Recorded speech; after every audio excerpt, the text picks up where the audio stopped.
le Français colérique, que son âme brûle du feu de la passion, prête pour la barricade à chaque instant.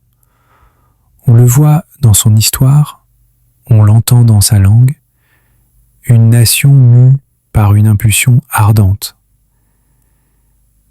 Mais attendez un instant, ne nous a-t-on pas dit aussi que c'est là la nation de Descartes, de Voltaire, de Sartre, la patrie de la raison, des Lumières, de cette pensée qui dissèque le monde? Ici réside le paradoxe, non pas comme un simple stéréotype vu de l'extérieur, mais comme une contradiction que la France elle-même arbore avec fierté. Elle revendique simultanément la médaille du colérique, l'héritier des croisades et des révolutions, qui conquiert ses droits par la confrontation, et la couronne du penseur, le maître de la philosophie, de la critique et du débat intellectuel. La question n'est donc pas ce que les autres disent, mais l'image déconcertante que la France projette d'elle-même. Comment la même âme peut-elle abriter le feu impulsif de l'action et la froideur analytique de la raison?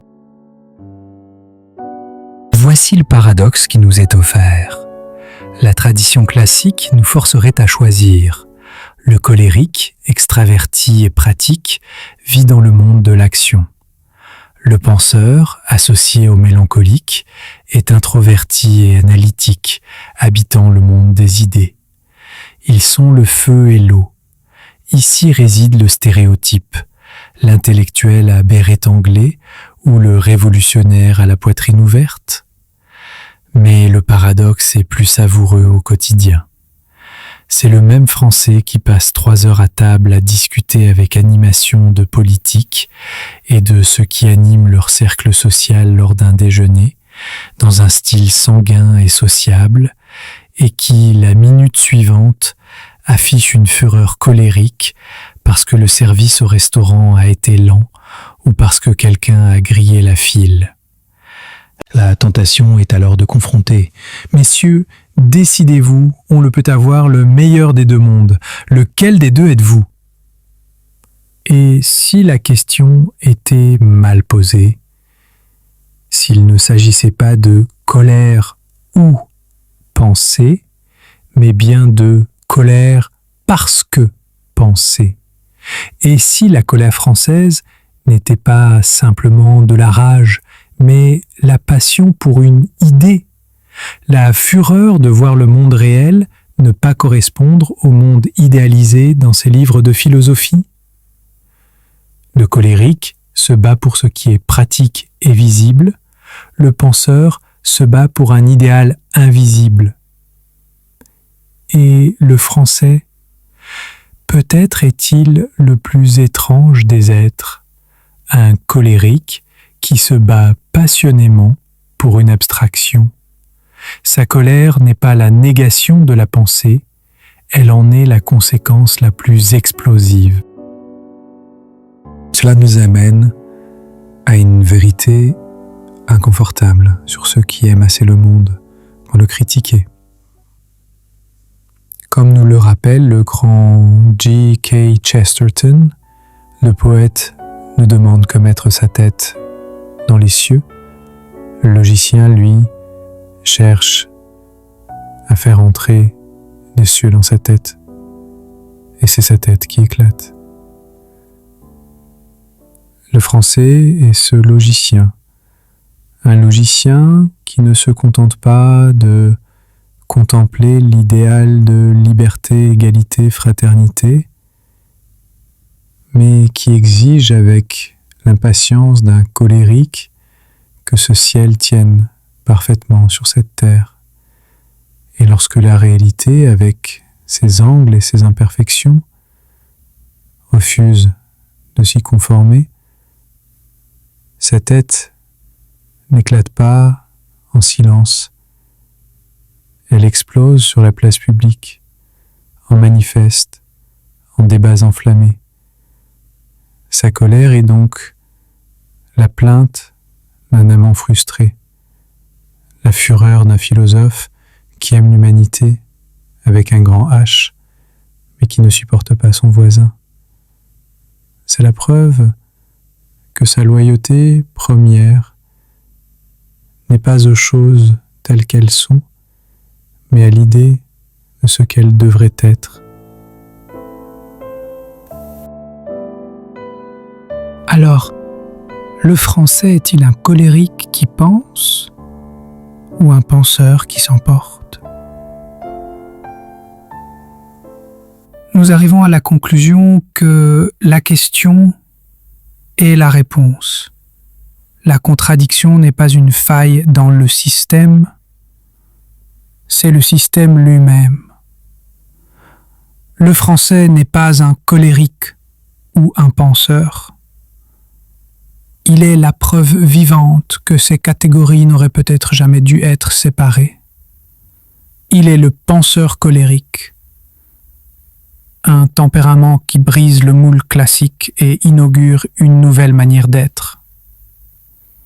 Il représente la raison armée, la philosophie qui ne se contente pas d'observer, mais qui descend dans l'arène pour combattre.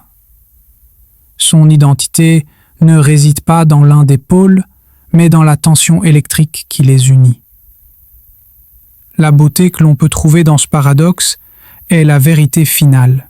En forçant l'union de la fureur et de la raison, le français nous montre peut-être le chemin vers une nouvelle unité. Après tout, la question ne concerne pas la France, mais nous-mêmes. Où notre passion rencontre-t-elle notre raison ? Et que se passe-t-il lorsqu'elles entrent en collision ? Le français ne fait que vivre cette collision de manière plus bruyante. Il nous rappelle que nos idées les plus nobles ne valent rien si nous n'avons pas la passion de nous battre pour elles. Et que notre passion n'est que du bruit si elle n'est pas guidée par une idée claire. La vieille théorie des tempéraments, d'Hippocrate à Galien, place le penseur, ou si l'on préfère l'intellectuel, du côté du mélancolique, être introverti, minutieux jusqu'au scrupule, profond jusqu'au vertige, sensible jusqu'au frisson. Or, le colérique et le mélancolique semblent faits pour s'éviter dans les couloirs de l'âme. Le premier vit tourné vers l'agitation du monde et l'éclat des batailles. Le second vers le silence des chambres et la lenteur des pensées. Voilà donc l'énigme. Comment pourraient-ils être un seul et même homme ? La logique ancienne répond : ils ne le peuvent. Être colérique, c'est se jeter sur l'action comme sur un cheval lancé.